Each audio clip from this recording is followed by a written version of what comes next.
everyone! Welcome back to another episode of Explain Talk.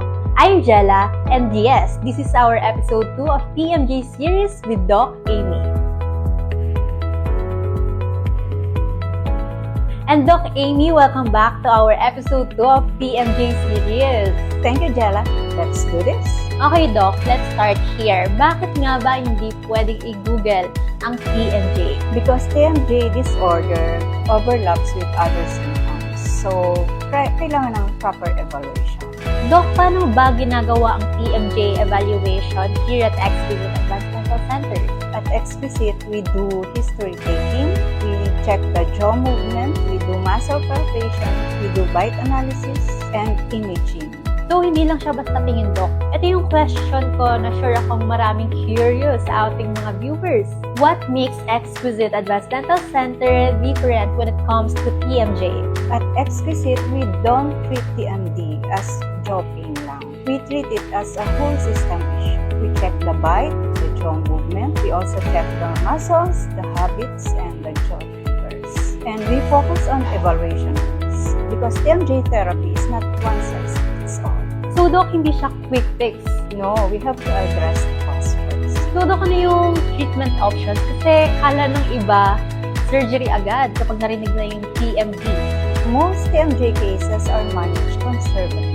There are options like the use of night guard or splint.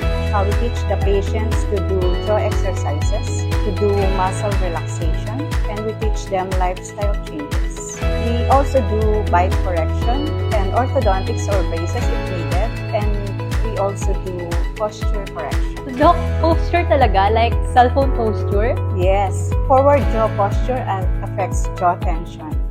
Guys, tinawaan ako doon.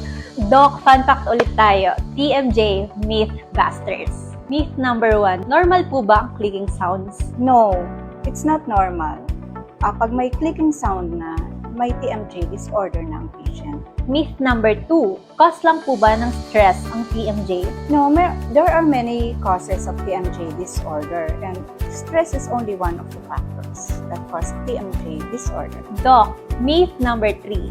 Painkillers po ba ay sapat na for TMD? No, there are other treatment options, and we would like to avoid the use of painkillers because they also affect the kidney, the liver, and also the stomach and the heart of the patient. So as much as possible, we'd like to avoid the use of painkillers. So, Doc, last myth number 4.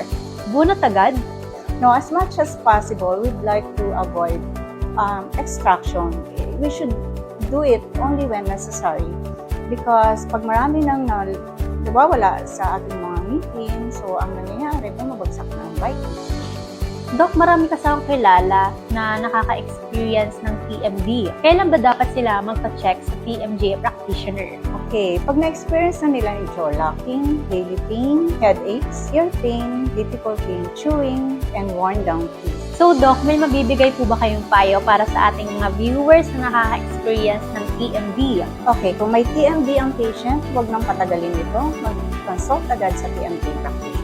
Here at Exquisite, we also check the TMJ issues of the patient, not only their dental concerns. We do specialized treatment plan for each patient, and we treat it not just a group.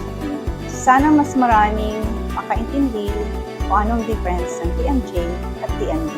So, XP fam, if you're experiencing jaw pain, clicking sounds, headache, and ear pain, huwag mong i-ignore. Doc Amy can address your TMJ issues here at Exquisite Advanced Dental Center. Get checked by our TMJ practitioner, Doc Amy. Again, I'm Jella. And I'm Doc Amy. See you again in our next episode here lang sa XP Talk, where healthy smiles begin. See ya!